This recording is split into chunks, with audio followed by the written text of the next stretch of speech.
Hello guys! Sabi nila puro na lang daw buko pandan. E di iniba ko, ginawa kong ubi and cheese. Tara guys, samahan nyo akong gumawa. Excited ako dahil first time kong gagawin ito. Nagsimula nga pala akong mag-dissolve dito ng clear na jelly powder. Syempre bago ko lagyan yan ng apoy, dinisolve ko muna yung powder na yan. Kasi magbubuo-buo yan habang merong apoy. Ayan, tingnan nyo guys, lagyan din natin siya ng food coloring na ube flavor. Pero guys, kontian lang natin ha kasi baka pumait yan at nilagyan ko na rin siya ng konting asukal para syempre naman kahit papano may lasa na siya. At syempre isalin natin siya sa malapad na lalagyan para manipis lang siya.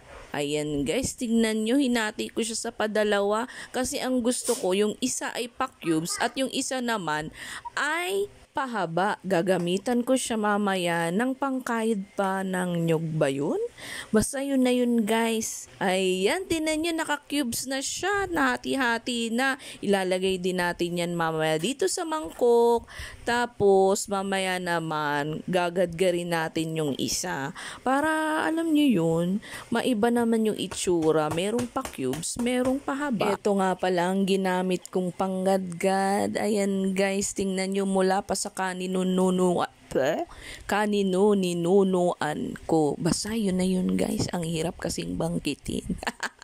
At pagkatapos din yan guys, isalin din natin siya doon sa bowl na ginamit natin, pinagsalina natin kanina. Ayan, pagsamahin na lang natin siya. Huwag kayong mag-alala guys dahil swak na swak ito sa budget nyo. Mas mura nga ito kaysa sa buko pandan. Dahil ang buko ngayon ay sobrang mahal. Pero etong ube and cheese ko parang nasa 300 plus lang o baka wala pang 300. Nakalimutan ko kasi yung mga presyo guys. Ay, iba na talaga kasi yung tumatanda na, nag-uulyanin na, lahat nakakalimutan. Pero ang mahalaga kahit matanda na ay yung wala kang sakit. Sabi nga ng mga taga-Bisaya, ang importante buhi. O ayan, nilagyan ko na siya ng sago. Ang sago nga pala sa palengke ay 15 pesos lang. Tapos yung kaong ay 76 pesos. O diba wala pang 100.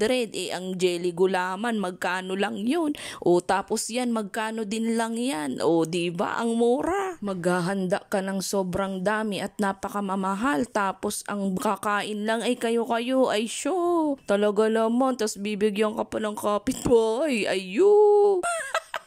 Huwag din kayong mag-alala kung isipin nyo ay hindi kakainin to ng anak nyo. Ay nako guys, gustong gusto to ng mga anak ko. Binalik-balikan nila sa rep. Masarap daw. Kaya kung may natutunan kayo sa videong ito guys, huwag kalimutang i-follow, i-like at i-share ang aking video. Maraming salamat po sa inyong suporta at sa walang sawang panunood ng aming video. Follow for more. Bye-bye!